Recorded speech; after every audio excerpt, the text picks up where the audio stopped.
Dia. Espero que vocês estejam bem.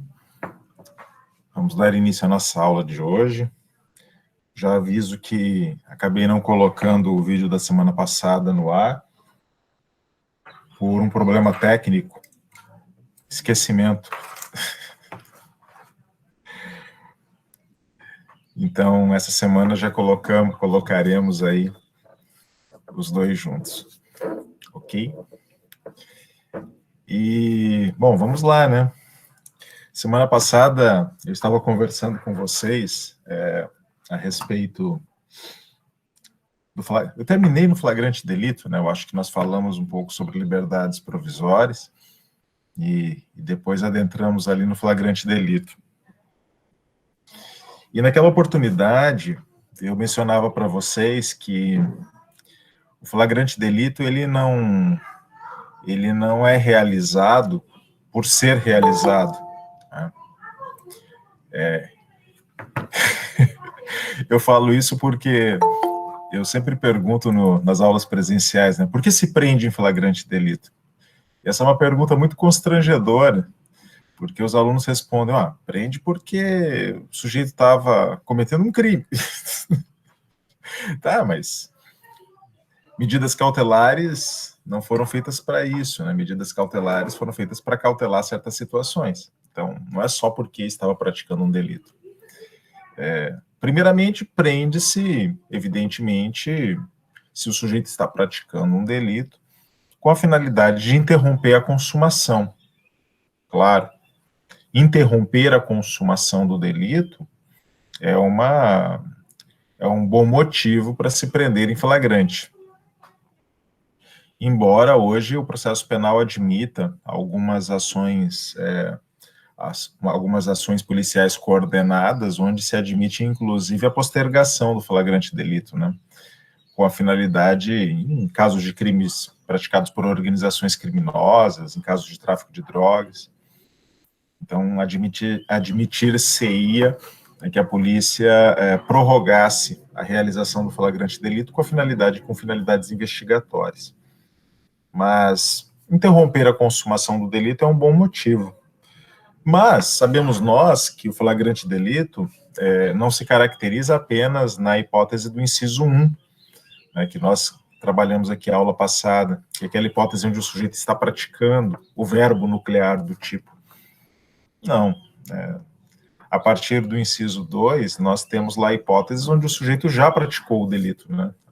Acabou de praticá-lo, ou foi perseguido logo após, em situação que fizesse presumir ser o autor da infração, ou foi encontrado logo após com instrumentos, documentos, armas, produtos que fizessem presumir ser ele autor da infração, que são aquelas hipóteses do flagrante, do quase flagrante e do flagrante presumido. E nessas hipóteses onde o sujeito já terminou a prática da infração, onde não está colocada a questão da consumação, então, por que se prenderia em flagrante delito? Então, tem que ter um outro motivo. Né? Então, não se prende por prender. Se prende porque o flagrante delito é uma medida cautelatória de provas. Essa é a questão. A medida cautelatória de provas. O momento do flagrante delito, flagrans, aquilo que está queimando, aquilo que está fervendo, né? Esse é o melhor momento para você recolher as provas da infração. Acautelar as provas da infração. Acautelar a prova da autoria, acautelar a prova da materialidade, garantir que você possa fixar, né, através de provas testemunhais ou de provas tecnológicas, gravações, filmagens, né, o autor do delito, essa fixação da autoria do delito, garantir uma boa coleta de provas materiais, a fixação do corpo de delito, a cadeia de custódia, tudo isso está colocado nesse momento, de uma maneira que realizar a prisão em flagrante nesse momento é importante para que nós possamos consolidar essa cadeia probatória. Uma vez que essa cadeia, essa cadeia de provas foi consolidada, não é o ordenamento jurídico brasileiro, constitucional, não manda que o sujeito responda o processo preso. Afinal de contas, ele ainda está em estado de inocência, ele tem o direito de responder o processo em liberdade, essa é a regra da Constituição. Então, se solta, através de uma liberdade provisória, com ou sem fiança. Essa é a regra. A não ser que haja uma motivação outra, diferente do flagrante delito, para manter o sujeito preso. Aí nós migraríamos para o terreno da prisão preventiva, que é uma nova prisão, é uma nova modalidade de prisão que se coloca, que substitui aí o flagrante delito, né? Não é uma decorrência natural do flagrante delito. Há uma interrupção, há uma quebra de nexo de causalidade entre o flagrante delito e uma prisão preventiva, né? Uma pode continuar a outra, mas isso precisa ser fundamentado, isso demanda uma fundamentação. Então, o flagrante delito é isso, uma medida cautelatória de provas. Trabalhamos essas hipóteses aqui, inclusive, na aula passada, e eu dizia ali que o Código de Processo Penal, ele trabalha o flagrante delito de maneira cerrada, né, de modo que o artigo 302 ele é números clausos. Né? As hipóteses ali do flagrante próprio, do inciso 1, do inciso 2,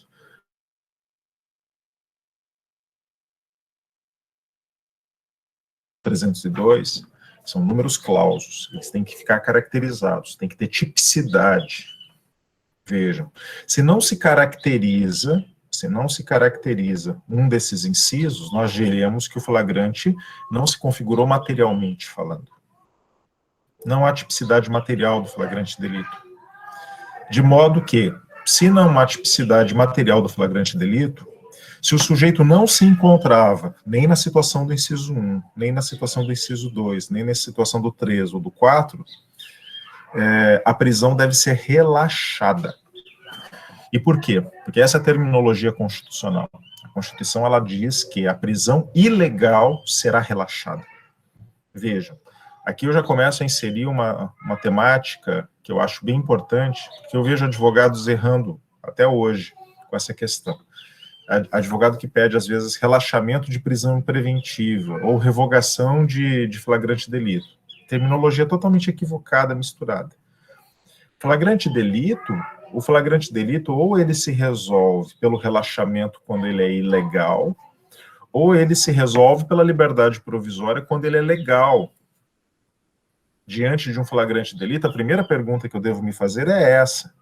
Eu estou diante de um flagrante delito legal ou ilegal?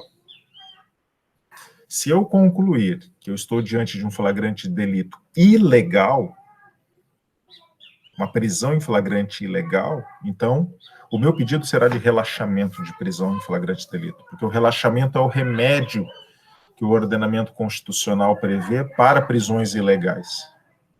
Se a prisão é legal, então o remédio que resolve a prisão legal é a liberdade provisória com ou sem fiança. Ou seja, de qualquer forma eu vou chegar na liberdade, mas eu vou seguir um caminho diferente. Legal, liberdade provisória com ou sem fiança. Ilegal, relaxamento da prisão. Então, um primeiro motivo de relaxamento da prisão por ilegalidade é a sua atipicidade, porque não está configurada nenhuma das hipóteses dos incisos 1, 2, 3 e 4 do 302. Eu digo, então, que há uma atipicidade material do flagrante delito, e, portanto, ele deve ser relaxado. Perfeito? Essas hipóteses eu já trabalhei com vocês aqui na aula passada, eu só estou retomando, né? E vou continuar adiante. Depois nós veremos hipóteses de ilegalidade formal do flagrante delito. Aí não é pela falta de caracterização material do flagrante, mas sim porque houve um erro, um equívoco formal de documentação, de escrituração do flagrante delito na delegacia, e que pode levar, então, a uma ilegalidade. Então, ilegalidades materiais, aquelas decorrentes da caracterização material do flagrante delito, da situação de flagrância delitiva, Ilegalidades formais, aquelas decorrentes de uma escrituração equivocada, da falta de cumprimento de um requisito constitucional ou processual, por parte da polícia, que podem levar a uma ilegalidade formal. Ambas levarão ao relaxamento da prisão. Tá? Então, primeira coisa, no futuro profissional de vocês, ou até no NPJ já, né? Chegou um flagrante delito em mãos, primeira coisa, analisar se ele se caracteriza materialmente e se foram seguidos os procedimentos formais corretos. Se não, se vocês verificarem alguma ilegalidade, pedido de relaxamento da prisão em flagrante delito. Se vocês falarem, não, tá bonitinho, estava em flagrância delitiva, não tem jeito, foram observados os requisitos do código, então um pedido de liberdade provisória, verificando se é o caso de pedir uma fiança, a fixação de uma fiança, ou se é o caso de pedir uma liberdade provisória sem fiança. Em geral, será com fiança, porque essa é a regra do sistema, então vocês vão se deparar aí com 90% dos casos que caírem nas mãos de vocês, né, é pedido de fiança. Alguns casos aí excepcionais é que cairão na liberdade provisória sem fiança. Então eu vou começar aqui a fazer o compartilhamento de tela, para facilitar, daquele nosso tradicional roteirinho. Né? Então aqui as hipóteses que nós estávamos trabalhando desde a aula passada, e vamos dar continuidade aqui. Flagrante delitivo no crime permanente, né? Vejam, no final das contas, o flagrante delitivo no crime permanente, ele é uma hipótese de flagrante próprio. Ele quase que se confunde ali com o inciso 1 do artigo 302. Por quê? Porque no caso do crime permanente, o crime está se consumando. O crime está se consumando. Então, nós poderíamos dizer que o crime permanente é uma hipótese de flagrante próprio. Se confunde com o inciso 1 do 302. Vamos dar aqui o exemplo. O sujeito, ele está na posse de drogas. Quem está na posse de drogas está consumando um delito, né? Crime permanente. Enquanto ele estiver na posse da droga, está se consumando o delito. Ou um caso de extorsão mediante sequestro ou cárcere privado. Enquanto o sujeito estiver no cativeiro, está se consumando o delito. Então, vejam, o flagrante delito está autorizado em qualquer momento da cadeia da permanência, evidentemente. A mesma situação não acontece quando o crime é continuado, porque o crime continuado, ele se caracteriza por vários crimes instantâneos em série, praticados em série. Eu nunca posso confundir uma cadeia de permanência com uma cadeia de continuidade. Né? Quando eu trabalhei no Ministério Público Federal, eu vi várias vezes processos assim, né? O sujeito ele obteve uma pensão, vamos colocar aqui qualquer benefício, só um minutinho, deixa eu admitir aqui o colega. O sujeito obteve algum benefício previdenciário, seja ele qual for, né, mediante apresentação de documento falso. Né? Típico caso de estelionato praticado contra a Previdência Social. Apresentou um documento falso e obteve com isso o benefício. Né?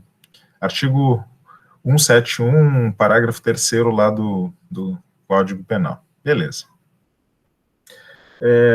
Aí ele fica recebendo todos os meses o benefício. Aí passa 10 anos que ele está recebendo o benefício e descobrem a fraude.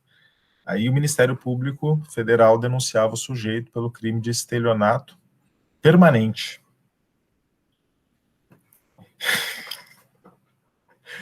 E não tem permanência nenhuma aí, né? Não tem permanência nenhuma. Não tem permanência nenhuma porque é evidente que o crime de estelionato ali, ele se consuma em um outro momento. Ele é um crime instantâneo. Na medida em que eu aplico a fraude, né, utilizo o documento fraudulento e obtenho o primeiro benefício, eu consumei aquele delito. Depois, eu fico recebendo anos a fio aquele valor, mas ali é um mero exaurimento do delito. Então, eu vou contar o prazo prescricional a partir da consumação do crime instantâneo, né? E o Ministério Público Federal tentava passar isso como uma permanência delitiva, né? Não, enquanto ele ficou recebendo as parcelas, o crime estava se consumando, de modo que não houve aí o transcurso do prazo prescricional, né? Isso é um argumento que não cola, né? Tecnicamente falando, né? Tecnicamente não se sustenta esse tipo de argumento, mas a gente vai ver acontecer muito na prática forense, né? Perfeito, tá? Dito isso, né, vistas essas hipóteses aí de flagrância delitiva que configuram, né, o flagrante delito materialmente, eu quero tratar com vocês agora as questões formais, tá? Questões formais que estão colocadas ali no artigo 304 do Código de Processo Penal. Então, lá na aula passada eu já dizia, vejam, quem pode prender em flagrante delito? Eu dizia, qualquer pessoa pode prender em flagrante delito e as autoridades, elas devem realizar o flagrante delito. Perfeito. Até aqui tudo bem. Geralmente, o que acontece é que a polícia militar, que é a polícia de segurança, a polícia ostensiva, realiza o flagrante delito. Realizado o flagrante delito, o policial militar que o realiza, ele se torna o condutor.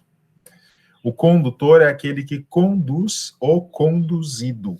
Conduzido é o preso, né? É a terminologia que nós utilizamos para falar do preso em flagrante delito. O condutor conduz o conduzido para onde? Para uma delegacia de polícia civil ou federal, ou seja, uma delegacia de polícia judiciária, e faz a entrega deste conduzido para o delegado de polícia, seja ele civil ou federal, que é a autoridade competente para lavrar o auto de prisão em flagrante delito. A partir daqui, então, nós temos uma nova etapa, tá? Uma nova etapa. Até aqui, então, era um ato da vida, né? A realização do ato, né? Do fato flagrante delito. A partir de agora, nós temos uma escrituração que deverá ser realizada. Por quê? Porque entregue esse conduzido ao delegado de polícia, agora o delegado tem a obrigação de escriturar essa flagrância delitiva, né? Então, ali no artigo 304, nós teremos algumas regras. E aqui a leitura ela tem que ser bem pausada, bem tranquila, porque essas regras elas devem ser observadas ipsis literis, né? Vejam lá, apresentado o preso à autoridade competente, eu já falei quem é a autoridade competente, delegado de polícia civil ou delegado de polícia federal, aquele que preside o inquérito, o delegado ouvirá o condutor. Quem é o condutor? Aquele que realizou a prisão, e colherá, desde logo, sua assinatura. Então, ouvir o condutor e colher a sua assinatura. Vejam, né? Ouvir o condutor e colher a sua assinatura. A falta de assinatura do condutor no auto de prisão em flagrante delito leva a uma nulidade. Nulidade do auto de prisão em flagrante delito. Vejam, e essa nulidade do auto de prisão em flagrante delito levará ao relaxamento da prisão, por ilegalidade formal, por ilegalidade de escrituração. Aqui é assim, é observância estrita, tá? Entregando a este cópia do termo e recibo de entrega do preso. Então, vejam, deve constar, deve acompanhar o auto de prisão em flagrante delito, um termo e um recibo de entrega do preso. Em alguns estados, inclusive, nós temos ali, né, a prática de submeter este preso, né, a exame pericial, para verificar a integridade física de como ele foi entregue na delegacia de polícia. Vejam, então tem que ter. Cadê o termo, cadê o recibo de entrega do preso e o termo das suas condições?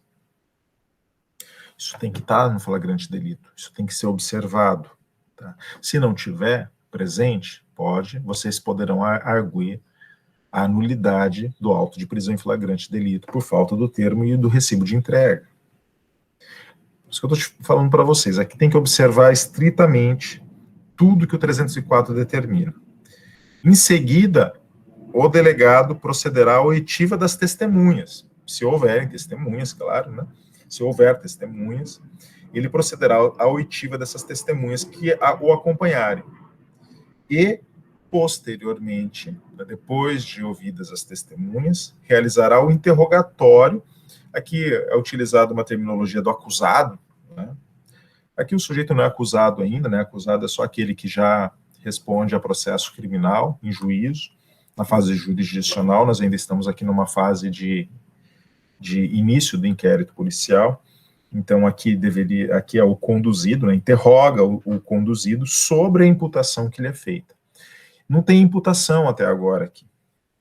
Também é uma terminologia errada, né? Imputação é uma terminologia que deve ser utilizada para o denunciado, para aquele que foi denunciado pelo Ministério Público. Então, nós já estamos na fase jurisdicional. O Ministério Público é que imputa a prática de um delito a um sujeito em ação penal. Aqui nós temos, então, que o delegado interrogará o conduzido sobre a situação de flagrância delitiva. Não é? A situação de flagrância delitiva. Colhendo, após cada oitiva das testemunhas e do interrogado, suas respectivas assinaturas, lavrando a autoridade, afinal, o auto. Então, vejam, nós temos aqui requisitos formais a serem seguidos, uma ordem de oitivas, né, e recolhimento das assinaturas. Parágrafo 1º. Resultando das respostas fundada a suspeita contra o conduzido, a autoridade mandará recolhê-lo à prisão. Ele fica preso por enquanto, exceto no caso de livrar-se solto. Vejam, existem hipóteses, né, onde o sujeito simplesmente não ficaria preso, nós veremos na sequência essas hipóteses. Ou prestar fiança, evidentemente, que é a hipótese que nós trabalhamos aqui na aula passada, né? Nós mencionávamos, inclusive, que o delegado, ele tem competência em certas hipóteses. Nós temos ali aquele marco, né, dos 4 anos como uma fixação da pena máxima combinada ao delito, onde o delegado poderia ele mesmo fazer o arbitramento da fiança, né? Acima disso, só o juiz é que pode arbitrar a fiança. Então, se o delegado verifica que é caso de arbitrar a fiança, arbitra-se, o sujeito já faz o recolhimento e seria imediatamente liberado. Né? Sigamos aqui. E prosseguirá nos autos do inquérito ou processo, se para isso for competente. Se não o for, enviará os autos à autoridade que o seja. A falta de testemunhas da infração não impede o auto de prisão em flagrante. Mas, nesse caso, com o condutor deverão assiná-lo pelo menos 2 pessoas que hajam testemunhado a apresentação do preso à autoridade. Isso se realiza mediante, geralmente, o recolhimento da assinatura de 2 policiais que estavam presentes no momento da entrega. Né? Essa é uma questão que também remete à teoria das provas, né? Porque nos anos 80 ainda, a jurisprudência brasileira ela era bem restritiva com o depoimento dos policiais, né? A jurisprudência não admitia muito que o policial ele fosse admitido como testemunha do fato. E por uma questão muito clara, né? O policial ele, pela sua própria atividade profissional, né? Ele é pago para ver o crime em tudo, né? Depois a jurisprudência mudou e hoje se admite aí de uma maneira um pouco mais intensa que os policiais possam ser testemunhas do fato, né? Então, hoje isso é um pouco unânime, embora de vez em quando a gente encontre aí um outro acórdão discordante. Sigamos adiante. Quando o acusado se recusar a assinar, não souber ou não puder fazê-lo, o auto de prisão em flagrante será assinado por 2 testemunhas que tenham ouvido a sua leitura na presença deste. Vejam, né? Não tem a assinatura do conduzido? Não pôde? Então, quem é que testemunhou? Quem é que testemunhou esse depoimento? Como é que eu sei que isso é verdadeiro? se ele não assinou? Como é que eu sei que isso é verdadeiro? Eu já vi situações muito constrangedoras em delegacia de polícia e, inclusive, às vezes, não tem muito a ver com isso, mas tem, né, de um sujeito, uma vez que se apresentou à delegacia de polícia para confessar um delito, né, acompanhado do seu advogado. Então ele chegou, e era um crime grave, né, era um crime de homicídio. E ele compareceu à delegacia, e confessou para o delegado, não, eu quero confessar que eu sou o mandante do crime, eu sou o mandante do homicídio. Acompanhado de um importante advogado da cidade, aqui, né, e aí quando chegou no júri, ele negou a autoria. Negou a autoria e disse que ele havia sido forçado pelo delegado a fazer aquela confissão. Mas como assim, né? Ele foi acompanhado de advogado, compareceu espontaneamente na delegacia, acompanhado de um advogado importante, inclusive, que assinou o auto, assinatura do advogado, e o advogado dizia, não, ele foi forçado. Fica uma coisa totalmente esquizofrênica, né? Não tem como sustentar uma situação como essa, né? Então, vejam, nós temos que tomar cuidado aqui com certas afirmações que são feitas nesse momento. Agora, se você tem um depoimento recolhido de um conduzido, ele não assinou, não tem testemunha duas testemunhas, como exige o Código de Processo Penal, do recolhimento desse depoimento. Esse depoimento, ele deve minimamente ser considerado nulo, não é? E, evidentemente, isso poderá levar à ilegalidade do próprio auto de prisão em flagrante delito.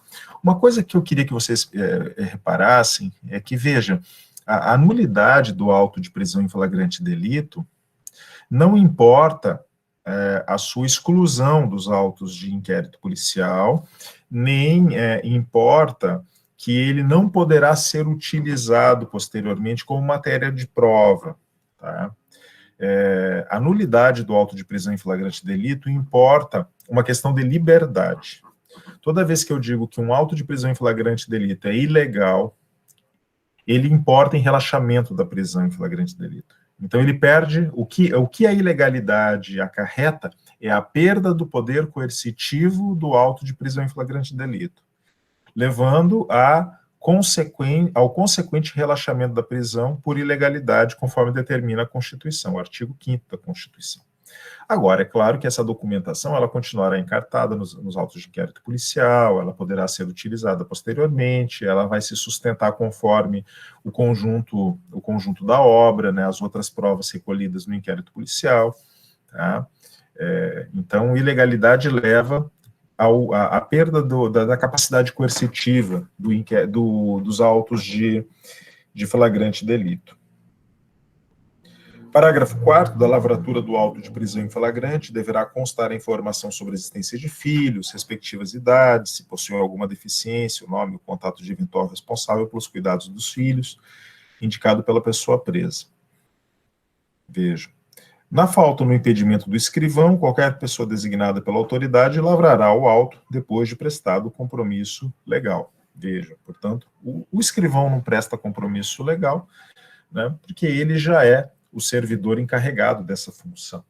Agora, se outra pessoa fizer a mando do delegado a lavratura do auto de prisão, ela tem que prestar compromisso legal para o ato, tá?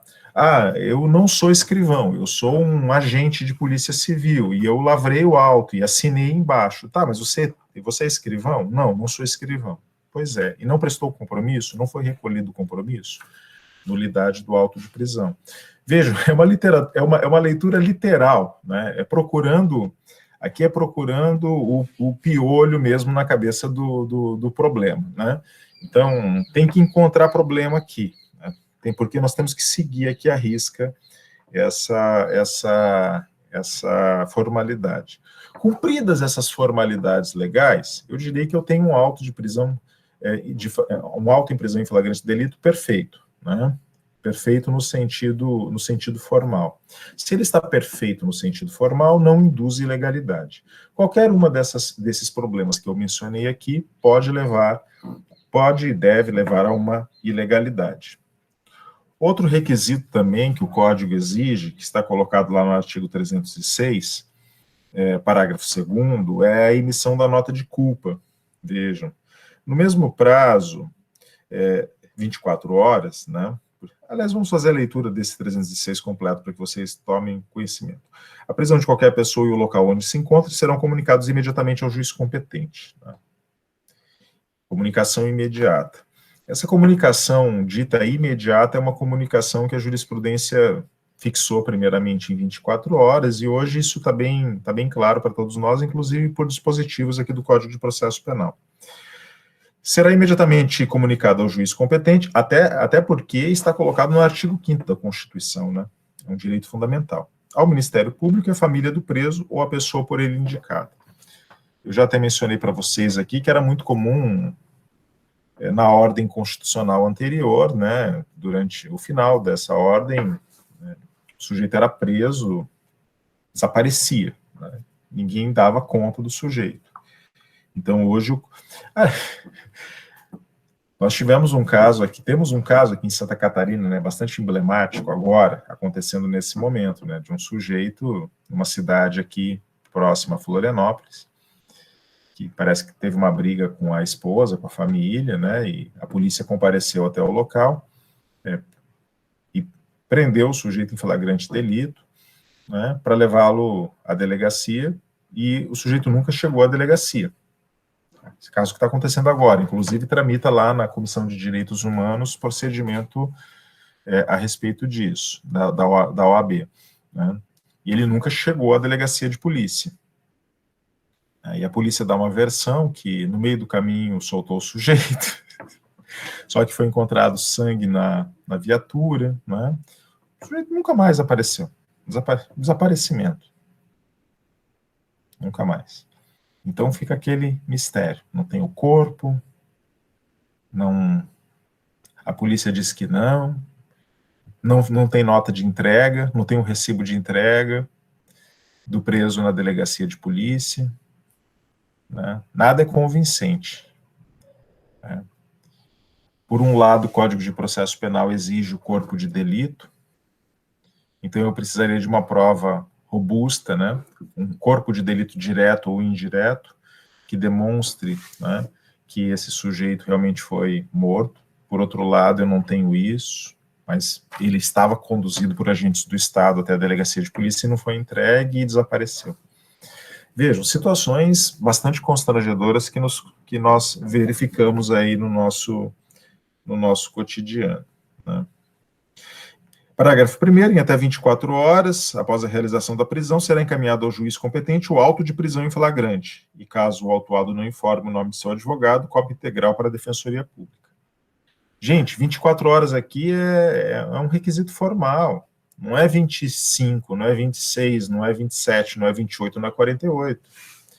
Tem que cumprir esse requisito. Tem que ter tem que ter recibo de entrega, né? E-mail. Tem que ter alguma coisa que prove que foi remetido o auto em 24 horas para o juiz competente. Se não foi, relaxamento da prisão, por ilegalidade. Não foi cumprido. Esse rigor é porque nós estamos falando aqui de prisão. Uma prisão muito gravosa. Muito gravosa. Então tem que seguir ipsis literis. No mesmo prazo de 24 horas, será entregue ao preso mediante recibo, né? Entreguei aqui a nota de culpa. Nota de culpa que é um documento, não é? É um documento simples, viu? Não é um documento elaborado, não. É um documento onde o delegado declara, né, que o sujeito está preso, digamos, pela prática, sendo aí a ele imputada a prática de um delito, onde ele foi preso em flagrante delito pela prática de um fato considerado criminoso. Então, é um parágrafo simples, chamado nota de culpa, né, onde eu estou dizendo, eu, delegado, estou declarando, você está preso por este motivo, pela prática deste fato. Entrega para o preso e o preso assina o recibo da nota de culpa. Se negar a assinar a nota de culpa, então que o faça mediante a presença de testemunhas que possam assinar que essa nota de culpa foi entregue. A ausência da nota de culpa entregue, o recibo de nota de culpa, né, leva à nulidade do auto de prisão em flagrante delito e ao seu relaxamento. Veja, eu tenho procedimentos aqui a serem seguidos, sem os quais eu terei aqui uma nulidade de escrituração deste auto de prisão em flagrante delito. Ok? Esses são todos requisitos formais que estão colocados no Código de Processo Penal. Nunca é demais bater nessa tecla, porque todos os dias nós vemos que alguma coisa dessa é esquecida, ou é mal feita, ou não é realizada, e aí, né, surgem os pedidos de relaxamento. Diante disso, nós teremos aí os desdobramentos possíveis, né? Eu já comecei aqui essa aula, inclusive, mencionando, né, alguns deles. Então, prisão ilegal, pedido de relaxamento da prisão. Prisão legal, liberdade provisória, com ou sem fiança. Eu até coloquei aqui, primeiramente, o estado de inocência para lembrá-los disso, né? Se é estado de inocência, que vigora no nosso ordenamento jurídico, a regra é que o sujeito, ele responda o processo em liberdade, né? Se a prisão for ilegal, relaxa-se a prisão. Se a prisão for legal, aí a liberdade é provisória com ou sem fiança. E o artigo 310 do Código de Processo Penal, aula passada eu já falei bastante sobre isso, ele determina a realização da audiência de custódia. Vejam, a audiência de custódia, inclusive, eu gosto muito de mencionar isso, ela foi prevista em documentos internacionais de direitos humanos como um direito fundamental do preso ser apresentado, o preso em flagrante delito ser apresentado a uma autoridade in corpus, né, de corpo presente. Inclusive, essa é a definição clássica do habeas corpus, traga o corpo. Vejam, isso é clássico e é centenário na tradição dos países liberais. Traga o corpo do preso até minha presença, para que eu possa vê-lo, para que eu possa senti-lo, né? E na prática burocrática do nosso país, ele foi se perdendo, né? Então, era muito comum que o sujeito ficasse preso na delegacia e tal. Muitos casos eu vi nunca, assim, iam ter contato com o juiz no processo criminal, depois de denunciado. Mas eu vi situações constrangedoras, de gente que estava lá preso há 1 ano, sem advogado, 2 anos, e era esquecido nas cadeias. Esquecido. Né? Absolutamente esquecido. E eu mencionei isso aqui na aula passada. Pelaquela prática, né? Prendia-se o sujeito, chegava para o juiz o auto de prisão em flagrante delito no prazo de 24 horas, e o juiz, ele homologava o auto. E eu dizia que a aula passada, nunca existiu isso de homologação do auto de prisão em flagrante delito no Código. Foi uma prática que começou a se consolidar e, assim, ninguém questionava. Homologa o auto de prisão em flagrante delito. O problema da homologação do auto de prisão em flagrante delito é que jogava o problema para o preso. Então, se ele tinha condições de contratar um advogado para ir lá e fazer um pedido de relaxamento, de liberdade provisória, o problema dele era levantado. Mas e aqueles casos onde não tinha defensoria pública na época, a defensoria pública não tomava conhecimento do caso e nenhum advogado particular pedia. O sujeito ficava na gaveta, ficava na geladeira, ficava esquecido. Não tinha ninguém por ele, não tinha uma família que corresse atrás. Então, de repente, você via o sujeito 1 ano e meio preso, em flagrante delito, esquecido lá na delegacia, por um auto de prisão em flagrante que havia sido homologado pelo juiz quando recebeu os autos de flagrante delito. Hoje, então, a audiência de custódia, ela veio nesse espírito. Tá? Como no Brasil tudo é o avesso, não é? A audiência de custódia, infelizmente, ela não se tornou uma garantia de liberdade. Né? A quantidade de conversões de flagrante delito em prisão preventiva na audiência de custódia é alta no Brasil. Tá? Então, ela não é uma garantia de que o sujeito vai ser solto. Eu até menciono que lá no estado de São Paulo, quando começou a audiência de custódia no Brasil, houve um aumento de liberdades, de concessão de liberdade. A imprensa local foi para cima e bateu um monte, disse que a audiência de custódia era um instrumento para colocar criminosos na rua. O Tribunal de Justiça de São Paulo retirou o juiz da vara que realizava as audiências de custódia na capital, trocou e colocou um juiz punitivista, e esse juiz começou a deixar todo mundo preso. E aí a imprensa bateu palma e disse, agora sim, veja. Então, tem essas distorções do sistema judiciário brasileiro, tá? Mas ela é um instrumento importante, ela está prevista no 310 do nosso Código de Processo Penal. O sujeito deve ser levado à presença do juiz, vejam, após receber o auto de prisão em flagrante, no prazo máximo de até 24 horas, então o juiz recebe em 24 horas o auto e tem 24 horas para realizar a audiência de custódia, né? Com a presença do acusado, seu advogado constituído, membro da Defensoria Pública e o membro do MP. E nessa audiência o juiz deverá fundamentadamente. Eu disse para vocês que não é uma garantia de liberdade, mas pelo menos é uma garantia de formalidade. Era isso que eu queria dizer. Garantia de formalidade para não acontecer aquilo que eu mencionei, do sujeito ficar esquecido na delegacia. Tá? Então não é que o sujeito vai ser solto. Ele poderá continuar preso, mas pelo menos tem uma formalidade ali, né? Nós não estamos aí esquecendo o sujeito na delegacia. Então, nesse aspecto, claro, é um direito fundamental. O direito fundamental é eu não ser esquecido, né? Pelo menos no meu caso está sendo cuidado. Isso tem que ser levado em consideração e é uma questão importante. Aí, vejam, inciso 1, relaxar a prisão ilegal. Falei um monte sobre isso aqui hoje. Converter a prisão em flagrante em preventiva. Por quê? Porque não tem mais homologação.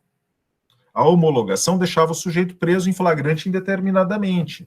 Mas eu já sei que flagrante é só para recolher as provas de autoria e de materialidade. Ele tem que ser solucionado, ele tem que acabar. Veja. Então, se vocês pararem para pensar, o flagrante delito, a prisão em flagrante delito tem prazo de vigência no nosso ordenamento jurídico. Tem prazo. Qual o prazo? É o prazo do sujeito ser preso em flagrante delito, ser conduzido até uma delegacia, ser ouvido, realização do auto de prisão em flagrante delito. Realizado o auto de prisão em flagrante delito, o delegado tem 24 horas, veja, desde a prisão, o momento da prisão, ele tem 24 horas para remeter o auto de prisão em flagrante delito para o juiz, e o juiz tem mais 24 horas para marcar a audiência de custódia, somando aí as 48 horas. Realizada a audiência de custódia, o flagrante delito tem que terminar. Então, o flagrante delito tem sim prazo. Ah, o flagrante delito não tem prazo. Tem prazo. Ele tem que acabar. Porque realizada a audiência de custódia, nessas 48 horas, desde o momento da prisão em flagrante, agora o sujeito ou terá relaxado a prisão, ou será concedida a liberdade provisória, com ou sem fiança, ou o juiz converterá aquilo que era o flagrante numa prisão preventiva, por um motivo novo. Então, o flagrante tem prazo, sim. O prazo de 48 horas. Depois de 48 horas, eu não posso mais permanecer preso em flagrante delito.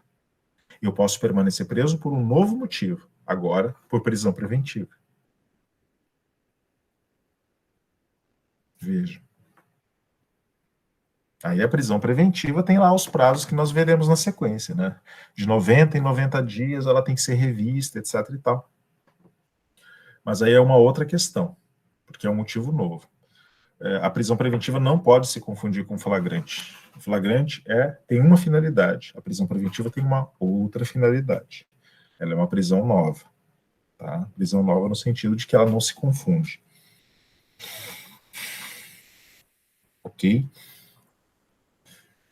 Pois bem, eu estou falando aqui, inclusive, dos desdobramentos possíveis, né? E um dos desdobramentos possíveis é a prisão preventiva. É a prisão preventiva.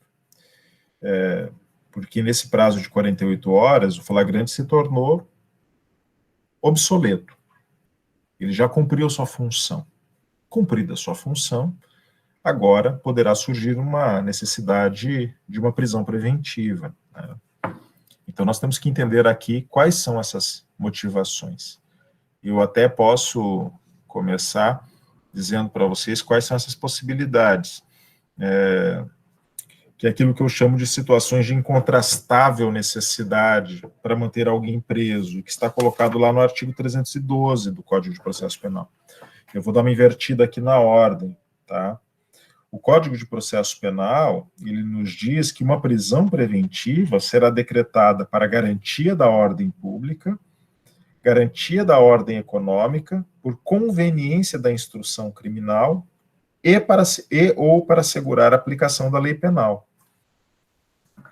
Vejam, são as hipóteses que o Código coloca para uma prisão preventiva. Vejam, nenhuma delas vai se confundir com flagrante delito. O flagrante delito já cumpriu o seu papel. São motivos novos. Então, vamos tentar entender o que o Código está querendo dizer. Tá? O que é garantia da ordem pública para a decretação de uma prisão preventiva? O que é isso? Essa é, inclusive, uma das motivações mais obscuras do nosso processo penal inteiro, tá? Para manter alguém preso. Essa definição, ela não existia no Código anterior. Ela existe no Código de Processo do Código de Processo Penal de 1941, que foi inspirado, né? Ela foi criada, o primeiro código que previu a garantia da ordem pública como motivo para prender preventivamente foi o Código Penal nazista, alemão nazista, né? E que foi criado pelos juristas nazistas com uma finalidade muito clara: garantir que os juízes fiéis ao regime pudessem prender judeus, comunistas, inimigos do nazismo, né? aqueles considerados perigosos pelo nazismo, com uma motivação aberta. Então dizia-se, olha, um judeu ofende a ordem pública, e com isso se decretava uma prisão preventiva. Vocês têm que lembrar que em 1941 era o governo Getúlio Vargas, né? Era o Estado Novo, portanto um governo autoritário e que se inspirou bastante, né, na legislação dos países autoritários. Então, vem do direito penal, do direito processual penal nazista, essa fórmula e adentra no nosso código e se transforma numa unanimidade. Não tem processualista penal minimamente garantista que não fale mal disso daqui. Mas na jurisprudência ela se tornou uma unanimidade, porque ela garante aqui uma cláusula abertíssima para o magistrado prender preventivamente alguém com uma motivação abstrata. Vejam, para garantir quantas vezes na minha vida eu vi despachos assim: para garantir a ordem pública determina a prisão de alguém. E o que isso significa? Qual é o significado disso? É de uma abstração gigantesca.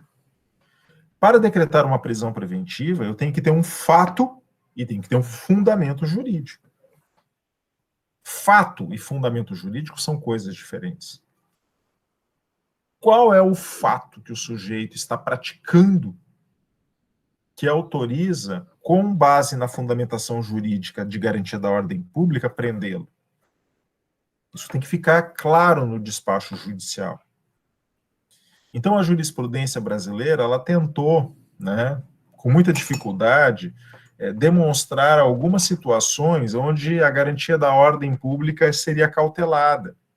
A clássica, né, é que o sujeito pratica fatos que demonstram, né, que ele continua praticando delitos ou que ele pode voltar a praticar delitos.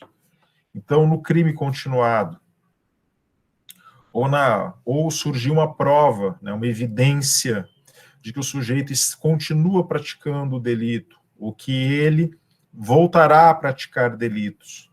Então, a jurisprudência brasileira fixou essa como uma hipótese. Vejam, é uma fixação, é uma convenção. Convencionou-se que isso ofende a ordem pública. Tá? E essa é a hipótese clássica. Essa é a hipótese clássica. O juiz pode decretar a prisão preventiva para garantir a ordem pública, ou seja, para bloquear a prática de novos delitos. Mas isso não é uma presunção da cabeça do juiz. Praticar novos delitos, qualquer um de nós aqui podemos praticar. Eu posso praticar um crime hoje, vocês também. Não tem aqui futurologia. Tem que ter fato concreto. Então eu preciso ter uma evidência, um fato da vida, um fato que autorize a aplicação de um fundamento jurídico. Qual fundamento jurídico? A garantia da ordem pública. Tá? Eu até mencionava aqui para vocês aquela entrevista que eu vi com o serial killer lá de Minas Gerais, que dizia, quando eu sair eu vou continuar matando. Quando eu for solto aqui eu vou continuar matando. Isso o sujeito declara, né? Está declarado. Então tem um fato. E aí tem um fundamento jurídico que diz, não, diante dessa necessidade de garantir a ordem pública, né, bloquear a prática de novos delitos, então decreta-se uma prisão preventiva.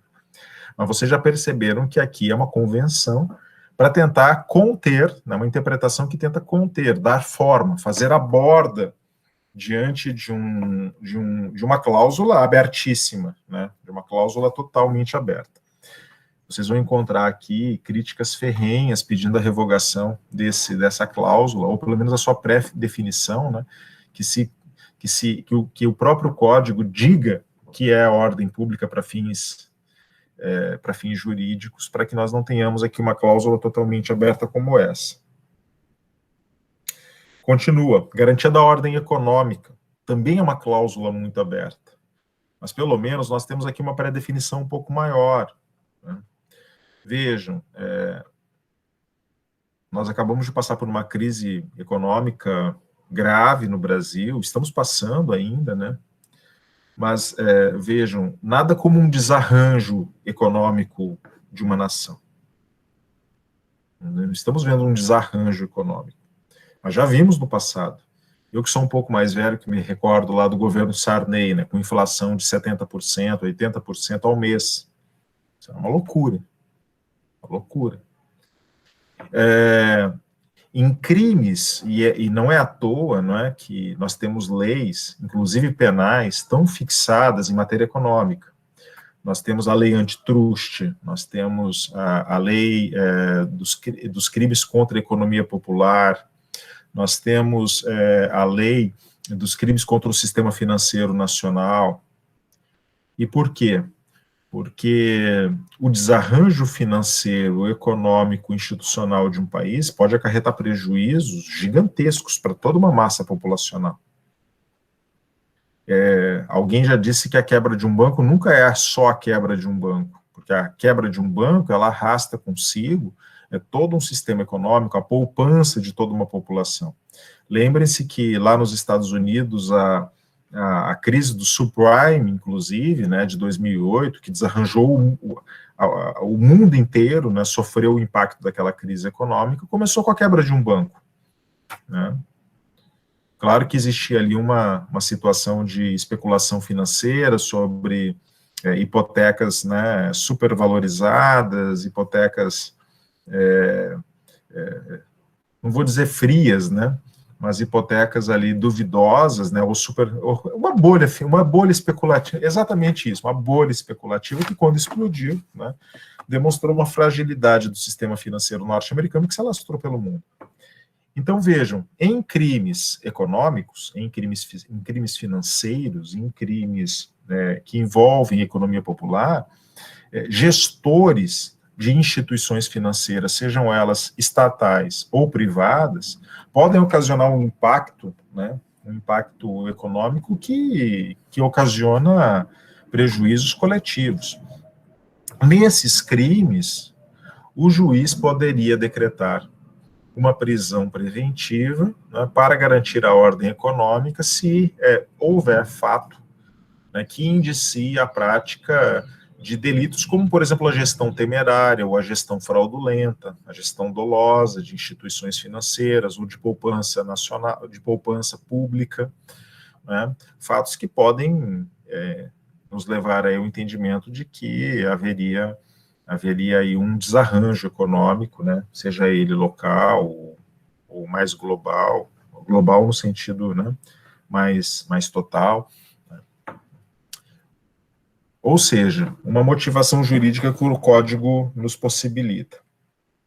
Conveniência da instrução criminal. Instrução criminal é mais fácil da gente fixar, né? Porque a instrução criminal, ela é uma fase do processo. A fase instrutória do processo é a fase probatória. Poderia ter utilizado a palavra probatório, melhor ainda do que instrutório. Mas para nós do direito, essa é uma terminologia bem conhecida. Instruir um processo é recolher as provas do processo. Então, aqui o que o Código de Processo Penal quer é acautelar a coleta das provas. Então, aqui fica mais fácil de ser observado. O sujeito, por exemplo, está ameaçando as testemunhas. Vejam, ele ou está destruindo provas documentais. Todos os atos, todos os fatos que demonstrem, que evidenciem que o réu, o indiciado, o investigado está obrando para atrapalhar a instrução do processo, está obrando para destruir provas, nos Estados Unidos se fala de obstrução da justiça, né, uma terminologia também que eu não gosto porque é muito ampla, muito aberta, muito complicada também, né? Obstrução da prova recolhida aos autos poderá ensejar a decretação de uma prisão preventiva. Tá? Vejam lá, ou assegurar a aplicação da lei penal, que é uma hipótese também que na nossa jurisprudência foi fixada principalmente com a possibilidade de fuga do distrito da culpa. Tá? Disse que o sujeito existem evidências de que o sujeito não se submeterá à aplicação da lei penal, não quer responder ao processo criminal, não se submeterá à pena ao final. E aí tem que ter um fato concreto, né? O sujeito está respondendo o processo criminal e comprou uma passagem só de ida para a Tailândia, não é? É a fuga, né? É não se submeter ao processo. Perfeito? E aí autorizaria o magistrado a decretar a prisão preventiva. Então vejam, o fato de base que autoriza a decretação de uma prisão preventiva é infinito. Nós poderíamos ter qualquer fato aí. Mas o magistrado deverá verificar se aquele fato concreto que está sendo submetido a ele, pelo membro do Ministério Público, por exemplo, né, ou pelo querelante, ou pelo assistente, ou pela autoridade policial, se aquele fato ele se configura como um fato, né, relevante juridicamente para fins do 312. Ou seja, se há uma motivação jurídica dessas, garantia da ordem pública, garantia da ordem econômica, conveniência da instrução criminal, ou asseguramento da aplicação da lei penal, se configura uma dessas quatro hipóteses para que ele decrete essa prisão preventiva. Então, eu chamo essas quatro hipóteses de motivos de incontrastável necessidade. Porque vocês perceberam, elas não têm nada a ver com flagrante delito. Elas são questões novas. Eu estava preso em flagrante delito. Fui preso em flagrante. Passaram as 48 horas. Chegou lá na audiência de custódia. O juiz ia me soltar, ia conceder liberdade provisória. Mas, no meio do caminho, né, verificou-se aí, né, por uma evidência, de que eu poderia voltar a praticar o delito. Tem que ter uma evidência, tem que ter um fato. E o juiz, ele diz, bom, se há evidência de que ele continuará praticando esse delito, evidência concreta, não presumida, se existe essa evidência, então eu não vou soltar. Eu não vou conceder a liberdade provisória. Eu vou decretar a prisão preventiva. Então, cessa a prisão em flagrante e começa uma prisão preventiva a partir daqui. Ou eu ameacei testemunhas nesse ínterim, de alguma maneira. Então, poxa, cessa o flagrante delito, começa uma prisão preventiva para garantir a instrução criminal. Vejam, então começa um motivo novo. Um motivo novo. Entre o flagrante e a prisão preventiva, há uma solução de continuidade. Há uma solução de continuidade. Não é que uma se transforme na outra, não tem aí uma mutação. Há uma solução de continuidade. O flagrante cessa e começa uma coisa nova. Começa uma prisão por estatuto jurídico novo. Uma coisa nova.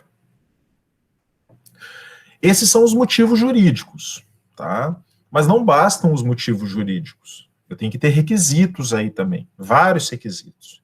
A prisão preventiva ela é bem amarrada, né?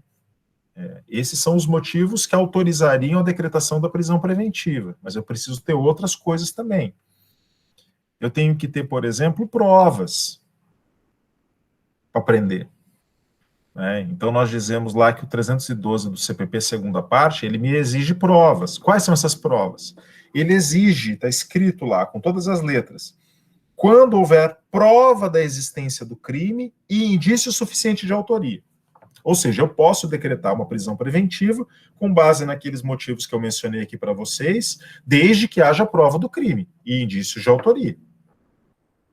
O que é prova do crime? Já sabemos, já estudamos isso aqui. Prova do crime, nos crimes que deixam vestígio, né, prova do crime é corpo de delito. Ah, não tem corpo de delito. Pois é, o código está exigindo que para decretar uma prisão preventiva tem que ter corpo de delito, se o crime é material. O juiz decretou mesmo assim. Veja. E agora? E agora? Então, vocês vão pedir, né? Vocês vão pedir aqui o que diante disso? A revogação dessa prisão preventiva. A revogação dessa prisão preventiva por ilegalidade. Vejam. O indício suficiente de autoria, ele é bem mais relaxado, né? Claro. Total. Eu tenho que ter aí um início de prova. Pelo menos um início, uma prova testemunhal, uma evidência que induza a acreditar, a crer que esse sujeito é o autor da infração. Aí é bem mais maleável. Mas a prova da materialidade, ela não é maleável, ela está imposta ali de uma maneira muito forte, né? Então essas são as provas existentes, é o que eu chamo de fumus delicti, né? Eu chamo, né? O que os pensadores, os teóricos do direito processual penal chamam de fumus delicti, né? Fumaça do bom direito. Eu tenho que ter pelo menos essa base material probatória, ou que também a gente chama de justa causa, né? Justa causa no sentido de ter provas mínimas da existência desse delito, né? Também não basta apenas ali essas provas, tem que ter possibilidade de dano, um perigo na demora. Está colocado isso aí no próprio 312 ali, última parte, tá? E foi redação nova, que foi dada inclusive pelo pacote anticrime, foi colocada essa última parte ali, né? Vejam, quando houver perigo gerado pelo estado de liberdade do imputado. Repito, perigo gerado pelo estado de liberdade do imputado. Então, também, não, como eu dizia do flagrante, não se prende por prender, se prende para atingir um objetivo. Aqui também não se prende preventivamente por prender, se prende preventivamente para atingir um objetivo. Qual o objetivo? Bloquear esse perigo gerado pelo estado de liberdade do imputado. Em liberdade, ele pode gerar um perigo social. Então, se prende com essa finalidade. Uma vez que esse perigo cessou, ele deve obter a liberdade novamente. Por quê? Porque os motivos que autorizam a decretação da prisão preventiva, eles não duram para sempre. A ideia é bloquear um perigo. Bloqueou o perigo, cessou o perigo, então o sujeito deve ser solto. Vejam vocês, inclusive, que essa é a redação do artigo 316. O juiz poderá, de ofício ou a pedido das partes, revogar a prisão preventiva no correr da investigação ou do processo, verificar a falta de motivo para que ela subsista, bem como novamente decretá-la se sobrevierem razões que a justifiquem. Então, o sujeito, ele prendeu preventivamente, cessou o perigo, ele é solto. Depois ele pode voltar a ser preso preventivamente novamente? Pode. E cessa e volta, e cessa e volta. Ele pode ser preso preventivamente quantas vezes for necessário. Agora, o motivo não dura para sempre. É um fato da vida. Imaginem vocês, por exemplo, que eu fui preso porque ameacei uma testemunha. Então, é uma prisão preventiva clássica, né? A prisão preventiva para assegurar a instrução processual. Só que aí acabou a instrução do processo. A fase probatória acabou. Agora já está nas alegações finais. Se já está nas alegações finais, não tem mais motivo para me manter preso para garantir a instrução do processo. Então, eu devo ser colocado em liberdade. Eu não tenho mais como atrapalhar a coleta de provas, porque a fase de coleta de provas já está encerrada. Só que aí, semana que vem, eu crio um outro problema. Eu agora comprei aquela passagem para a Tailândia só de ida, e o juiz pode voltar a decretar minha prisão preventiva agora por uma nova evidência e um novo motivo jurídico. Qual seja, eu estou dando mostras de que não me submeterei à aplicação da lei penal. Ou né, de alguma maneira, externei que voltaria a praticar outros delitos, ou voltei a praticar outros delitos, levando a necessidade de uma decretação de uma prisão preventiva para garantir a ordem pública. E aí o juiz decreta uma nova prisão preventiva, até que se bloqueie esse perigo, porque aqui nós estamos falando de medidas cautelares. Então, bloqueado o perigo, então eu devolvo o sujeito à liberdade, como regra. Ok? Falemos um pouco, então, lá do 311, que eu pulei propositalmente, não é? Sobre oportunidade, legitimidade e competência para a decretação da prisão preventiva. Vejam, oportunidade, um momento, né? Legitimidade, quem pode solicitar, e competência, quem pode decretar uma prisão preventiva. O artigo 311 diz: em qualquer fase da investigação policial ou do processo penal, caberá a prisão preventiva. Então, a oportunidade é amplíssima, desde a investigação até o processo penal, em qualquer fase. Legitimidade. A requerimento do Ministério Público, do querelante ou do assistente. O Ministério Público na ação penal pública, condicionada ou incondicionada, do querelante na ação penal privada ou do assistente de acusação. Tá? O assistente de acusação, vocês não viram comigo ainda, é uma matéria que vocês verão em processo penal 2, mas a vítima, o ofendido, ele pode participar do processo penal, na ação penal pública, na figura de assistente de acusação. O assistente de acusação é, portanto, a participação mais ativa do ofendido, da vítima, numa ação penal pública, auxiliando o Ministério Público na acusação de um réu. Como que ela se opera? Em qualquer processo de ação penal pública, a vítima, ela contrata um advogado, concede a esse advogado uma procuração com poderes especiais para que ele se habilite como assistente de acusação. O advogado, então, solicita ao magistrado esta habilitação, demonstrando que aquele sujeito é o ofendido, possui interesse na causa, seja um interesse meramente moral ou seja um interesse material, como, por exemplo, financeiro, não é, cível, né, procurando a obtenção de uma condenação com a finalidade de ser indenizado pelo prejuízo ocasionado, ou simplesmente moral, porque quer justiça. Então, é solicitada essa habilitação, é ouvido o Ministério Público, né, apenas para verificação dos requisitos formais, se aquele sujeito realmente é o ofendido, né, se se existe ali o interesse, né, da participação no processo, e uma vez que se verifica essa condição de ofendido, então o juiz homologa esse pedido de participação no processo na condição de assistente de acusação. E a partir daí, mediante advogado, a vítima poderá participar de todos os atos, né? Então, vai fazer alegações finais, pode recorrer, né? Tem aí poderes amplos de participação neste processo. Vocês verão um pouco mais essa questão com o professor de processo penal 2, tá? Mas eu já faço esse adiantamento aqui nesse momento. Então, o assistente de acusação também pode solicitar aí prisões preventivas, né? Tem uma liberdade muito ampla, né? O assistente, como eu disse, ele arrazoa, ele faz alegações finais, ele recorre, ele participa no júri, no plenário do júri, né? É muito comum aí que divida a atuação com o Ministério Público, tempos iguais, né? Alguns promotores até fazem apenas uma abertura no plenário do tribunal do júri ali, uma breve apresentação de 15 minutos e passam a acusação completamente para o assistente de acusação. Isso não é incomum, tá? É bastante comum aí no processo penal.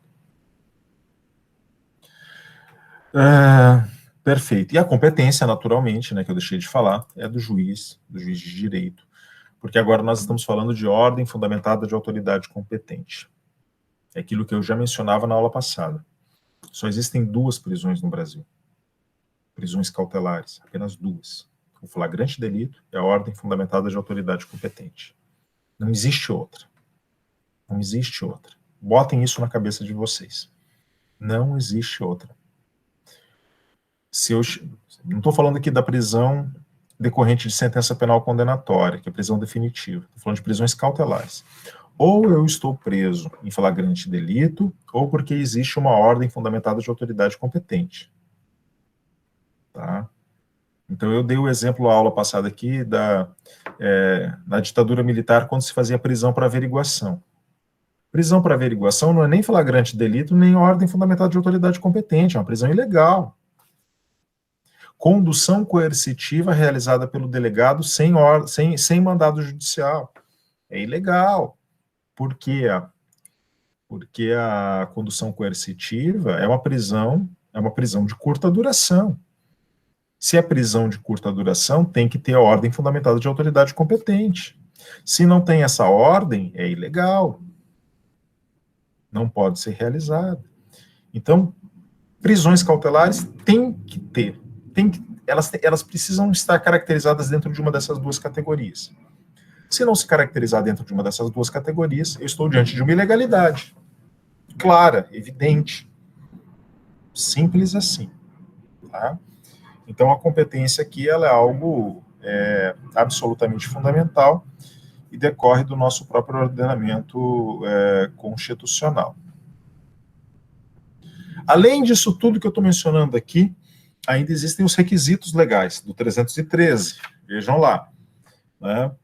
Vejam, nos termos do 312 deste Código, para fins de prisão preventiva, né, será admitida a decretação da prisão preventiva, além de tudo que eu disse até agora, levando em consideração esses incisos. Vejam, nos crimes dolosos punidos com pena privativa de liberdade máxima superior a 4 anos.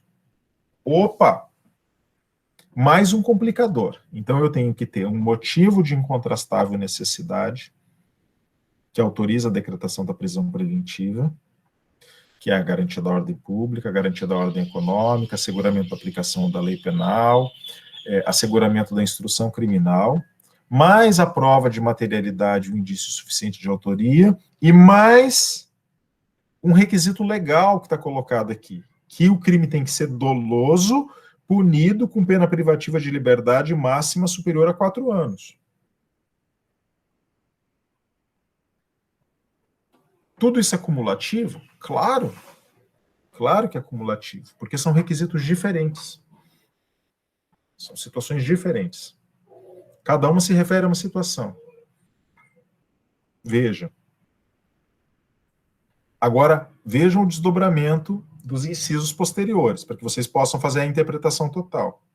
Se tiver sido condenado por outro crime doloso, em sentença transitada em julgado, ressalvado o disposto do inciso 1 do Código Penal.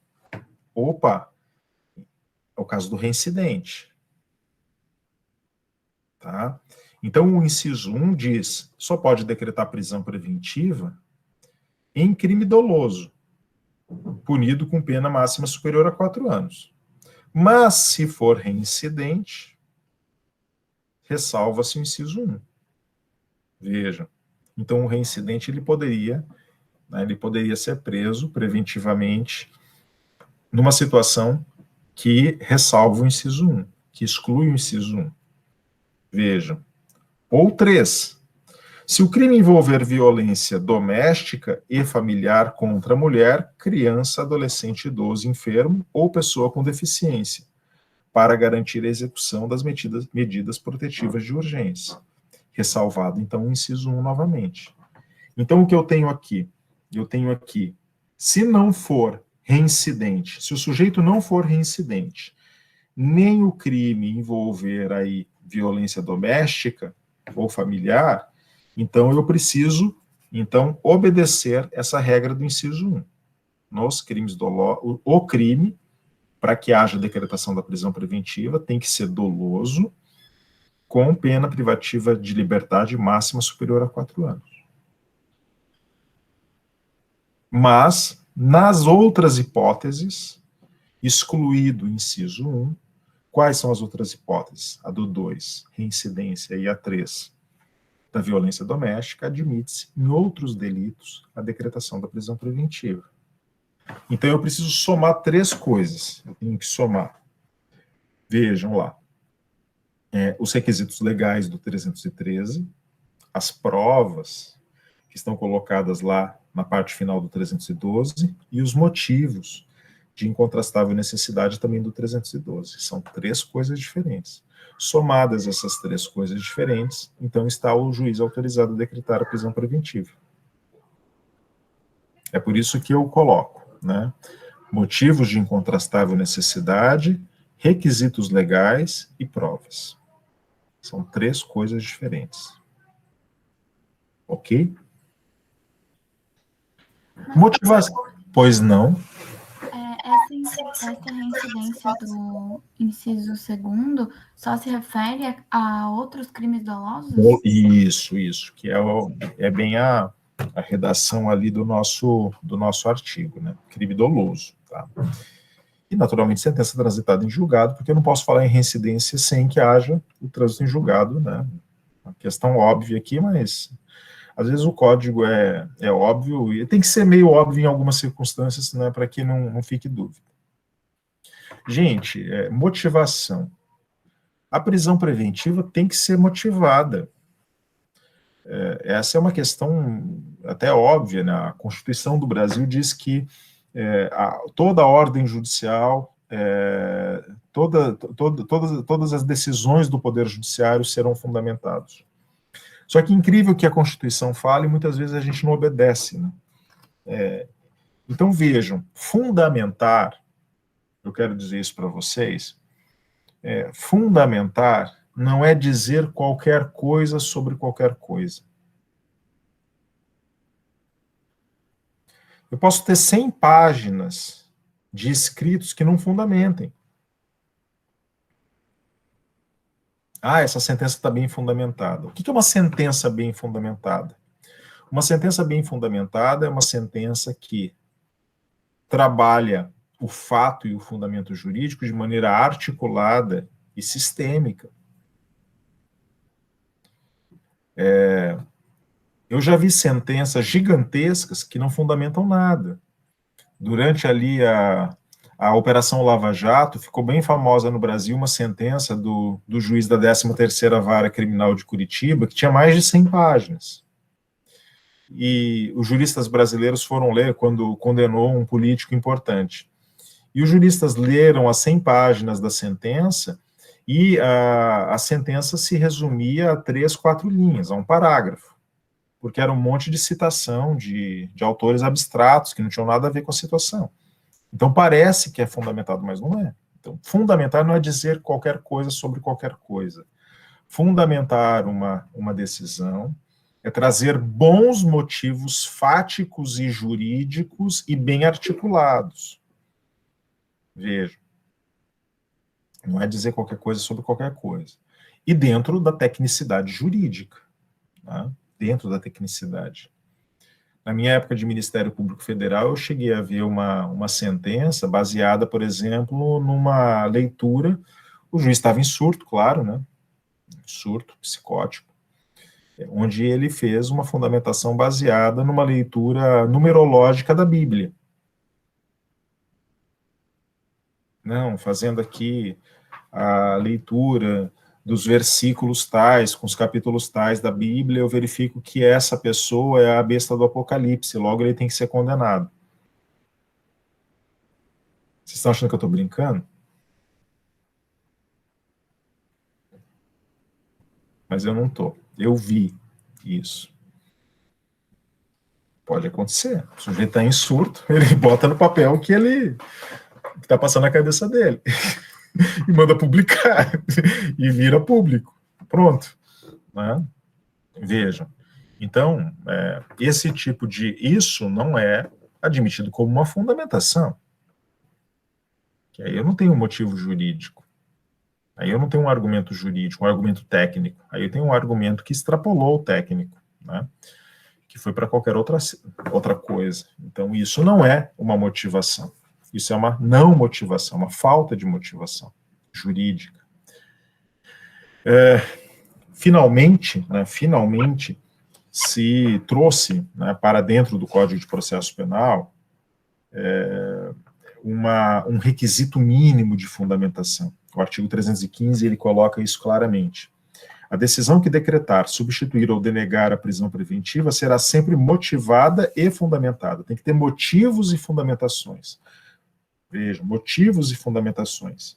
E aí eu tenho aqui o parágrafo 1º e o parágrafo 2º, que diz quando se considera fundamentada uma decisão judicial. Eu não vou trabalhar com vocês isso aqui agora, porque eu quero trabalhar na sentença. Eu vou deixar para a sentença. O que é importante? Importante dizer que o artigo 315 ele foi inserido no capítulo da prisão preventiva, mas ele é uma verdadeira meta-regra do sistema processual penal. Por quê? Porque ele não estabelece apenas quando uma decisão se considera fundamentada para fins de decretação de prisão preventiva. Ele define exatamente uma regra de fundamentação de toda decisão judicial processual penal, de modo que ele se aplica ipsis literis à própria sentença penal. Então, o 315, ele me diz quando uma sentença penal é considerada fundamentada. Eu quero trabalhar com vocês esse 315 na aula correspondente à sentença penal. Não vou falar aqui hoje. Eu quero voltar a isso depois. Tá? Então, toda decisão judicial que envolva, né, a liberdade do sujeito, seja ela uma sentença definitiva, seja ela uma decretação de uma prisão, deve seguir a regra do 315. O 315 é uma regra que vocês têm que ter na cabeça, né? Totalmente na cabeça.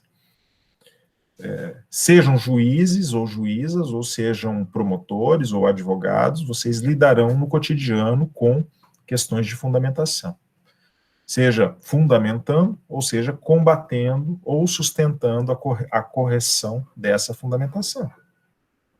Então, 315 é fundamental. Já façam uma leitura prévia, mas se preparem para que nós possamos trabalhar essa questão no momento oportuno na aula respectiva sobre sentença penal.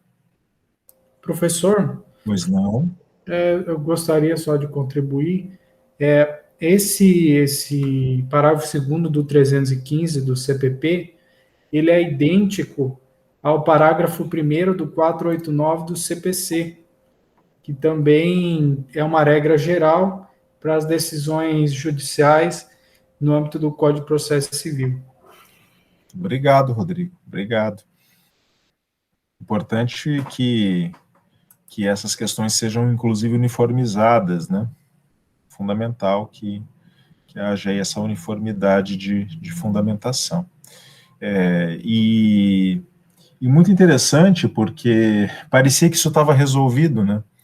Mas quem atua no judiciário sabe que isso não está resolvido. Não está resolvido. A gente vai vendo essas questões se repetirem todos os dias no foro e decisões que não fundamentam nada.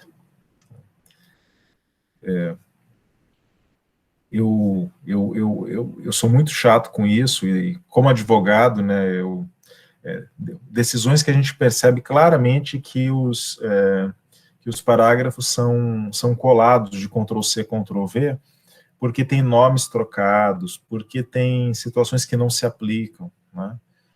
Quando eu vejo uma sentença como essa, eu vou destacando os trechos. Esse aqui foi colado de outra sentença, essa foi colada de outra sentença, essa foi colada de outra sentença. Ou seja, essa sentença não foi produzida para esse caso. É uma bricolagem de outras sentenças. Eu peço simplesmente que se decrete a nulidade da sentença penal por falta de fundamentação específica. Ou aquelas decisões absurdas, né, essa jurisprudência que começou aqui no TJ, depois se espalhou pelo Brasil inteiro, né, jurisprudência no sentido da confiança na decisão do juiz de primeiro grau de jurisdição, que é uma declinação. Eu cheguei a ver acórdão, né, onde o Tribunal de Justiça de Santa Catarina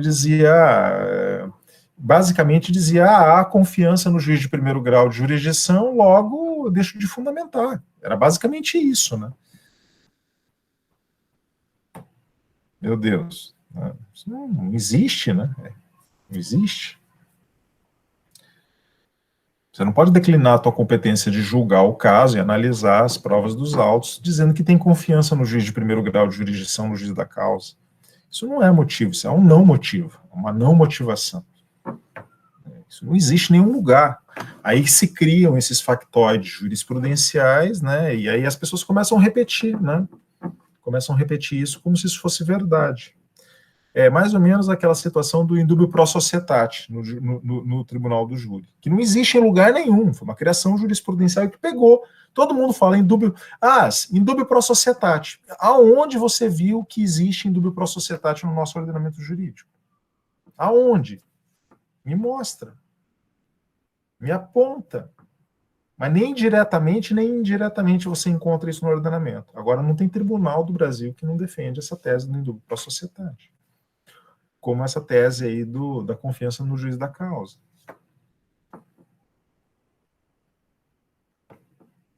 Os dispositivos constitucionais ficam claramente, né, aí violados, né? Como eu falei para vocês, a prisão preventiva, ela até pouco tempo, ela não tinha prazo no nosso ordenamento. A prisão preventiva ficava em aberto, né, até o juiz revogá-la. Agora, pelo menos, nós temos aí esse prazo, que é bastante longo, né, que está definido no 316, dos 90 dias. Né? 90 e 90 dias, o juiz precisa necessariamente reanalisar se subsistem. Veja, não estou dizendo aqui, longe de dizer que uma prisão preventiva vai durar 90 dias necessariamente, não é disso que se trata. O que se criou aqui é um gatilho, onde o juiz, pelo menos de 90 em 90 dias, tem que reavaliar se aquela prisão preventiva continua válida. Se ele não reanalisar, cai a prisão preventiva. Cai a prisão preventiva. Tá? Tem que cair.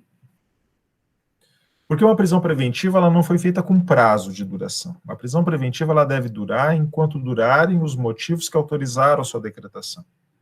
Cessados os motivos que autorizaram a sua decretação, ela tem que ser revogada pelo magistrado ex officio ou a pedido.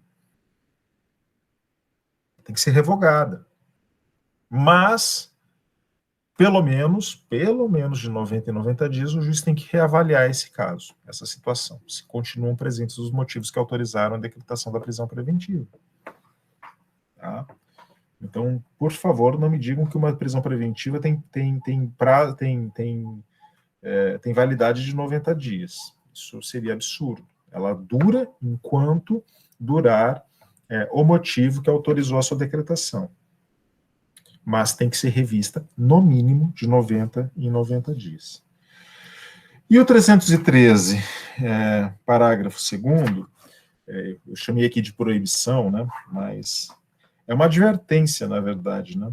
Vejam, não será admitida a decretação da prisão preventiva com a finalidade de antecipação de cumprimento de pena ou como decorrência imediata de investigação criminal ou da apresentação ou recebimento de denúncia. Primeiramente, antecipação de cumprimento de pena, que é uma situação que não existe no Brasil. Mas eu já vi da boca de juiz quantas vezes na minha vida dizer, não vai acontecer nada com esse sujeito, eu vou deixar ele preso aí para ele aprender o que é bom. Tem juiz que fala isso abertamente. Né? Ou seja, já que não vai acontecer nada com ele no final, eu vou deixar ele preso aí um tempinho para ele pagando. Né? É a situação do sujeito que é um ditador, né? Vai ficar preso aí. Não vai ter sentença não, mas vai ficar preso, cumprindo uma pena aí um tempo. Então é uma prisão preventiva disfarçada, é uma prisão definitiva disfarçada de preventiva, né? O Código, pelo menos, diz que isso não deveria acontecer. Né? Decorrência imediata da investigação criminal. Né? Por quê? Porque, às vezes, durante um certo tempo, inclusive, isso vigorou no Brasil, né? O sujeito, ele está sendo investigado criminalmente, pendia sobre ele o risco de ser preso preventivamente. Só da decorrência da investigação criminal não pode ter aí uma decretação de prisão preventiva, tem que ter um motivo que autorize essa decretação, motivo que nós trabalhamos aqui hoje no 312. E a apresentação, o recebimento da denúncia. O sujeito tem que responder o processo em liberdade, sabemos nós, tem que ter toda uma fundamentação para que ele seja preso preventivamente. Não é decorrência nem do inquérito, nem decorrência da denúncia, uma decretação de prisão preventiva. Parecem coisas óbvias, mas o Código precisa dizer aqui o óbvio. Tá? A chamada prisão domiciliar, ela é um capítulo da prisão preventiva, na verdade, não é nenhum novo tópico. Né? Porque o que é uma prisão domiciliar? A prisão domiciliar, ela foi prevista lá no nosso artigo 317 como uma possibilidade de substituição da prisão preventiva. Tá? Vejam, a prisão domiciliar consiste no recolhimento do indiciado ou acusado em sua residência, só podendo dela ausentar-se com autorização judicial. Aqui uma definição do que é a prisão domiciliar, né? E vejam o 318. O juiz poderá substituir a prisão preventiva pela domiciliar quando? Então, prisão domiciliar é substitutiva da prisão preventiva. Por isso que eu digo, é um capítulo, é uma continuidade da prisão preventiva. O juiz pode substituir a prisão preventiva pela domiciliar quando o agente for maior de 80 anos. Aí começam as maldades aqui do nosso código, né?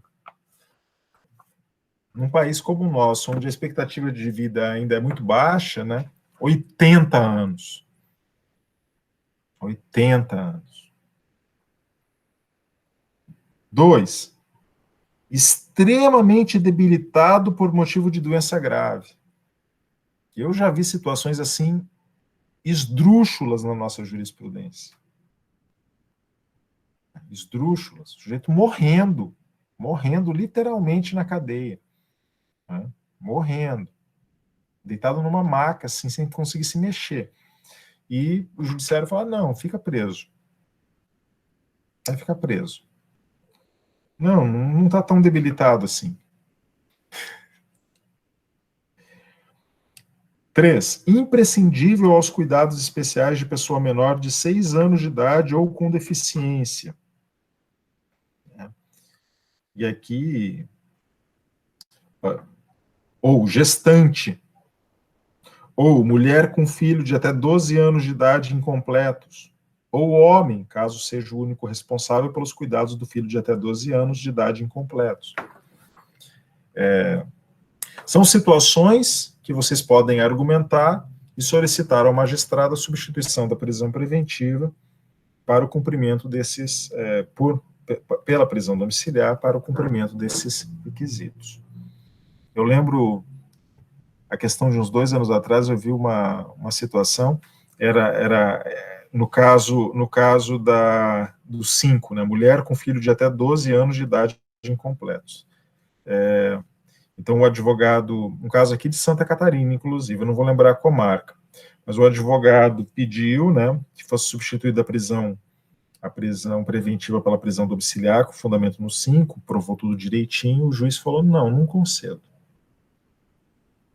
Aí o advogado recorreu para o Tribunal de Justiça, dizendo, olha, os requisitos estão completos, ela é mulher com filho de até 12 anos de idade incompletos, não tem outra pessoa que possa cuidar para ela, a criança está abandonada, princípio da proteção integral, né, aquela coisa toda.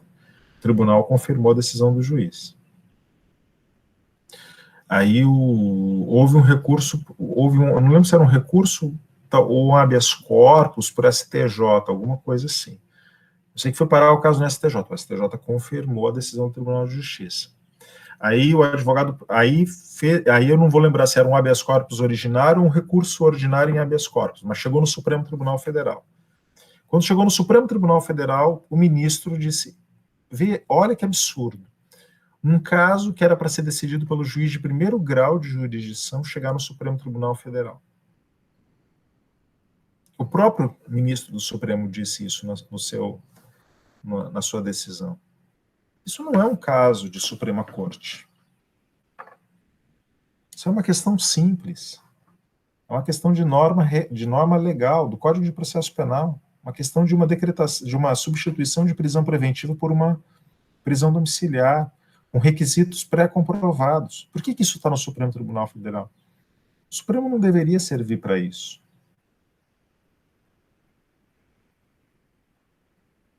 Então, uma Suprema Corte que pode conhecer qualquer caso de direito criminal no Brasil, qualquer caso, pela via do habeas corpus, é uma Suprema Corte que não funciona.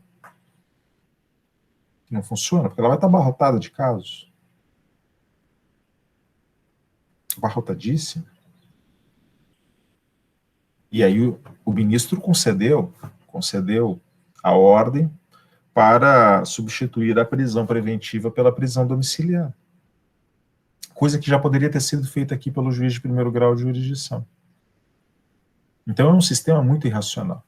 Em algumas nações, né, Estados Unidos, Alemanha, que tem cortes constitucionais fortes, né, um caso como esse jamais chegaria numa Suprema Corte. Mas no Brasil isso é comum, né, isso acontece com frequência. Primeiramente porque o nosso ordenamento jurídico permite, e segundo porque muitas vezes aquilo que poderia ser resolvido em primeiro grau de jurisdição, em segundo grau de jurisdição, acaba não sendo resolvido. E nós temos aí a necessidade de recorrer para essas instâncias superiores. Já em matéria de prisão temporária, a grande pergunta que fica é, se nós temos uma prisão preventiva, para que uma prisão temporária? Qual é a diferença? E eu faço essa pergunta porque eu lembro que muitos autores no Brasil chegaram a questionar muitas vezes a necessidade de uma prisão temporária. Alguns autores diziam, olha, você tem uma prisão temporária, uma prisão preventiva, para que uma prisão temporária? A prisão preventiva já não cumpre os requisitos que a prisão temporária coloca? E nesse aspecto eles têm muita razão. Tem muita razão. A prisão preventiva talvez já cumprisse essas funções. Então, nós precisamos fazer aqui uma diferença. Afinal de contas, qual é a diferença entre a prisão temporária e a prisão preventiva? Para justificá-la, para que nós não acabemos utilizando uma pela outra. Então, poderíamos dizer que a prisão temporária é uma modalidade de prisão preventiva, por uma motivação diferente.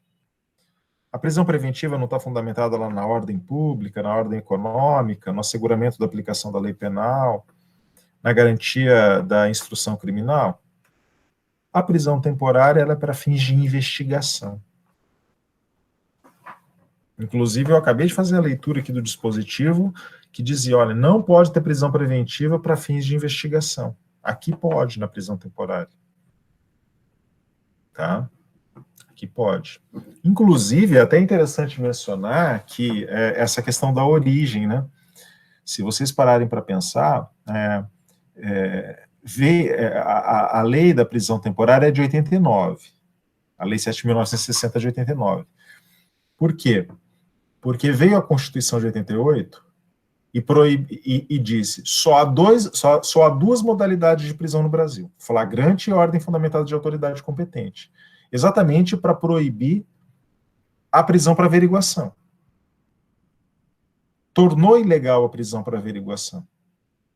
Aí o lobby da polícia fez aprovar no Congresso Nacional a lei da prisão temporária em 89 para legalizar como ordem fundamentada de autoridade judiciária competente a antiga prisão para averiguação. Então, a prisão para averiguações, ela continua existindo no Brasil.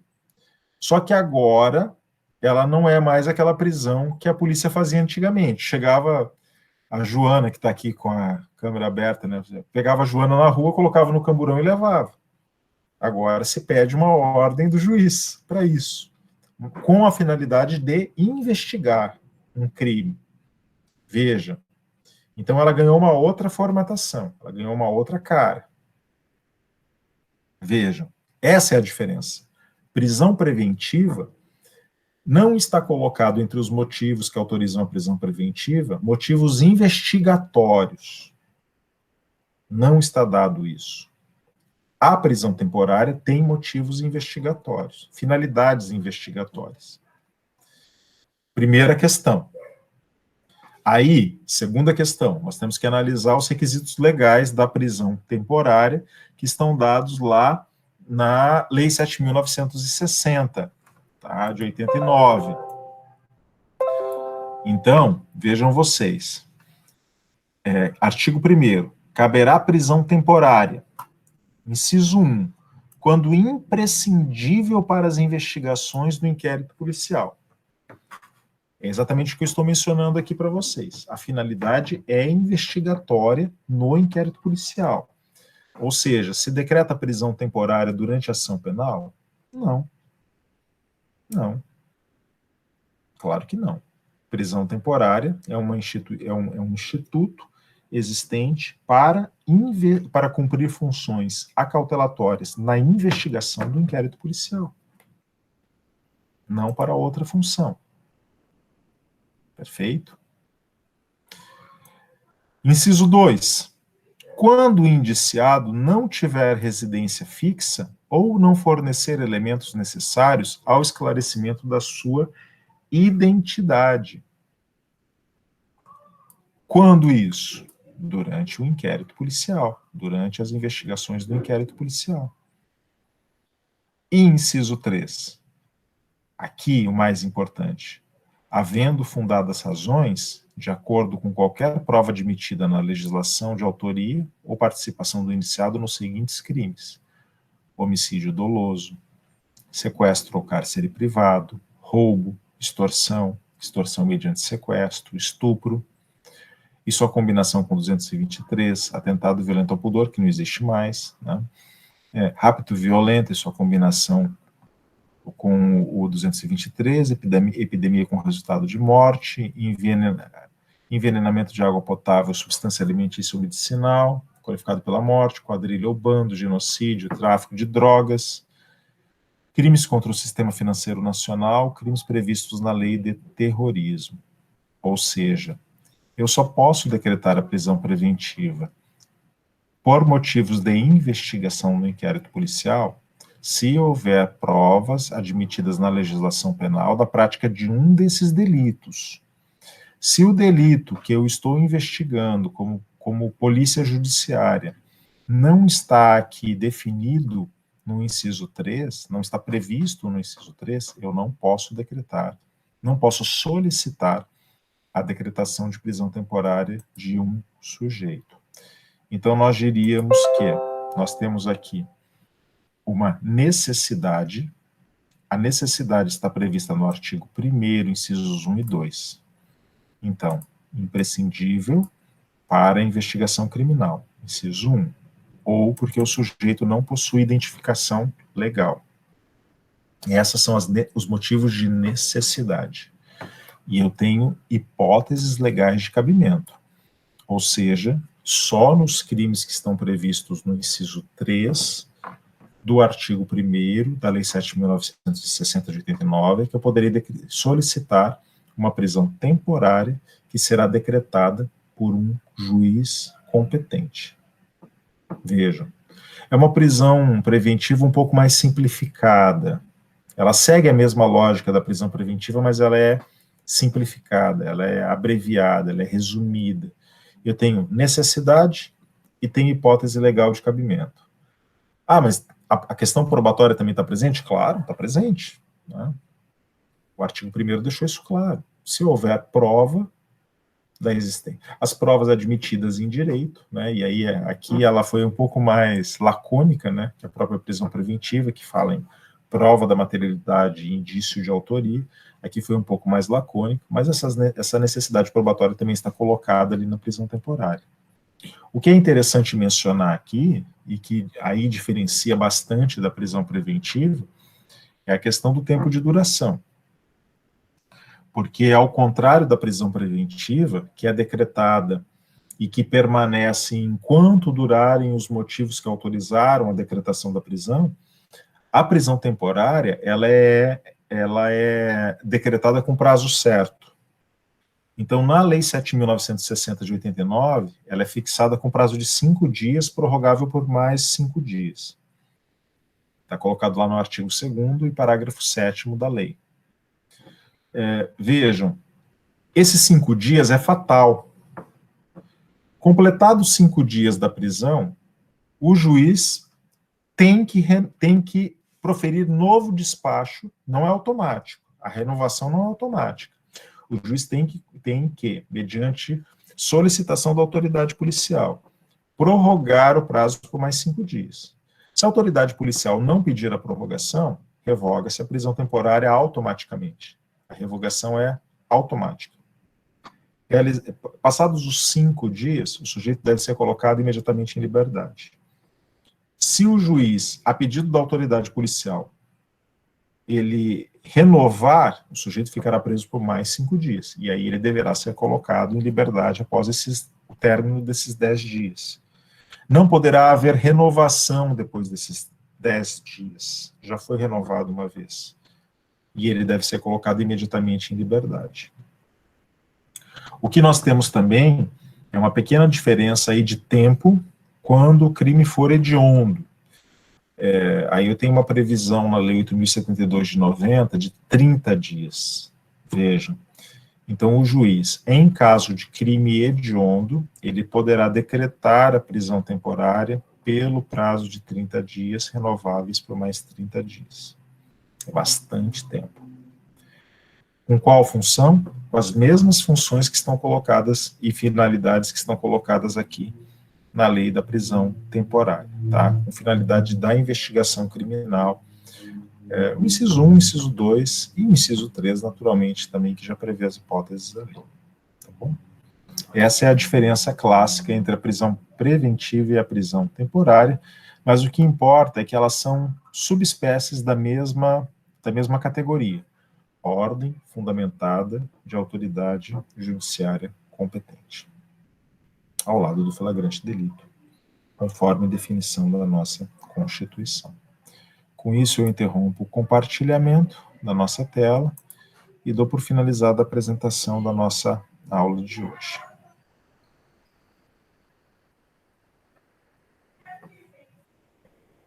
Professor, tu vai disponibilizar essa semana a aula de semana passada? Ah, sim, com certeza, já vou providenciar as gravações e colocar lá no YouTube para vocês com os links.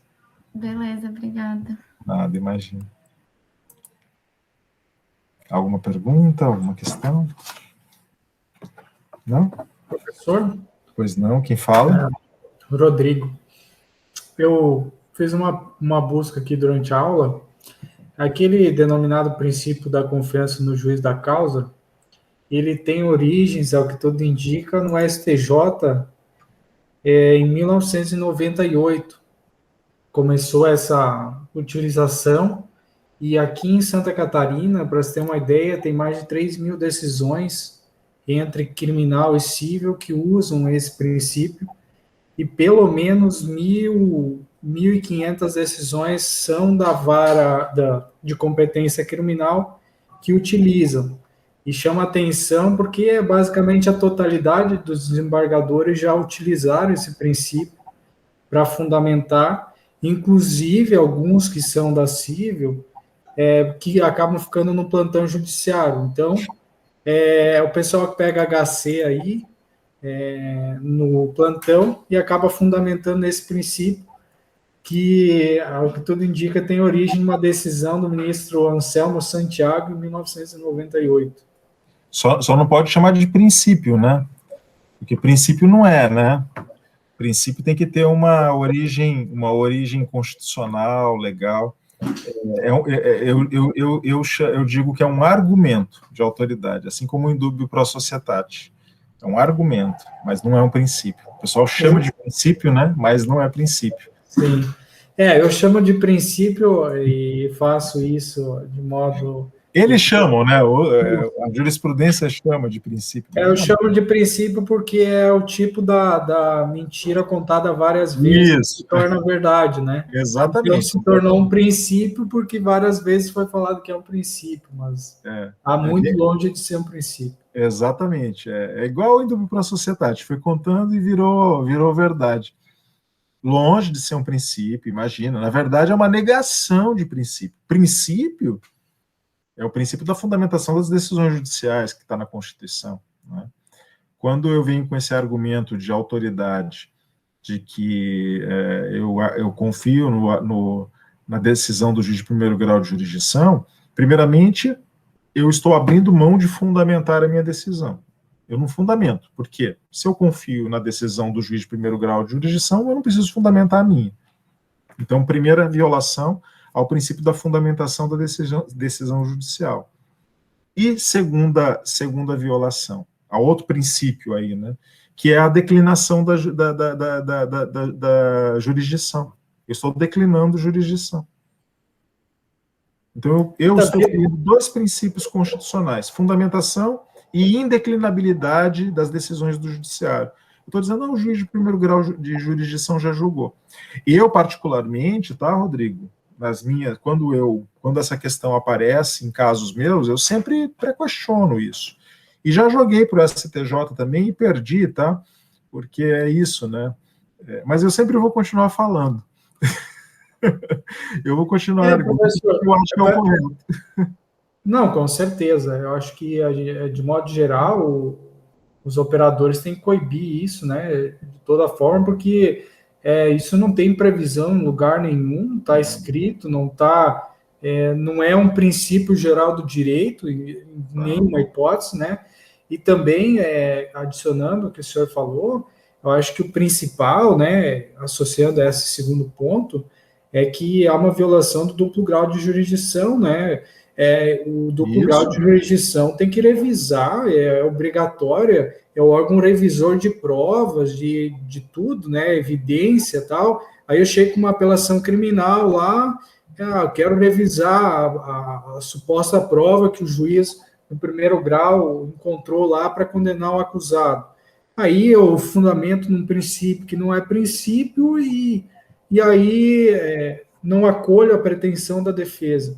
Isso é um absurdo, né? A coisa mais tenebrosa, porque aí o que vai acontecer? O efeito disso é nefasto, porque eu chego no STJ, súmula 7, acabou. Acabou. E aí me sobra o quê? Me sobra uma tentativa de uma reclamação ou um recurso no STJ para tentar derrubar a decisão por ausência de fundamentação, etc. Vou ter que ir para uma questão meramente processual, que não é meramente processual, né? Uma questão de garantia, mas, enfim, eu vou ter que tentar derrubar a decisão por outros mecanismos que raramente são aceitos como tese de derrubar de decisão, e aí a discussão da prova em si não é feita. E aí até vi um caso aqui que chegou nisso, teve uma reclamação que não foi acolhida pela justificativa de que o crime ia prescrever. Ia prescrever a pretensão punitiva se anulasse o processo, e o ministro optou por não anular a decisão, porque isso ia acumular na prescrição.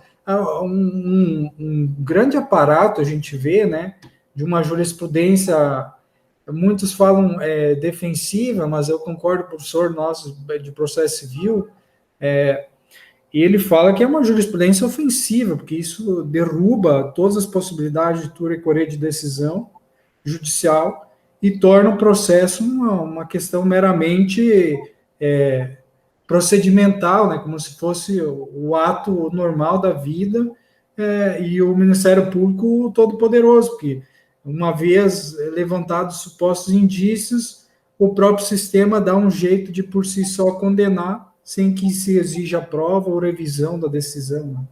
É verdade. É isso. Tá cheio de campo minado, né, no processo penal. Esse é mais um dos campos minados aí que nós vamos encontrando na nossa jurisprudência, que é majoritariamente punitivista, né? E que vai por isso aí construindo essas pegadinhas, esses argumentos de autoridade que são aplicados aí, como se diz, né? Indúbio pau no réu. Exato. Valeu, gente. Um abraço para vocês. Valeu, professor. Obrigado pela reflexão. Tchau, obrigada. Eu que agradeço.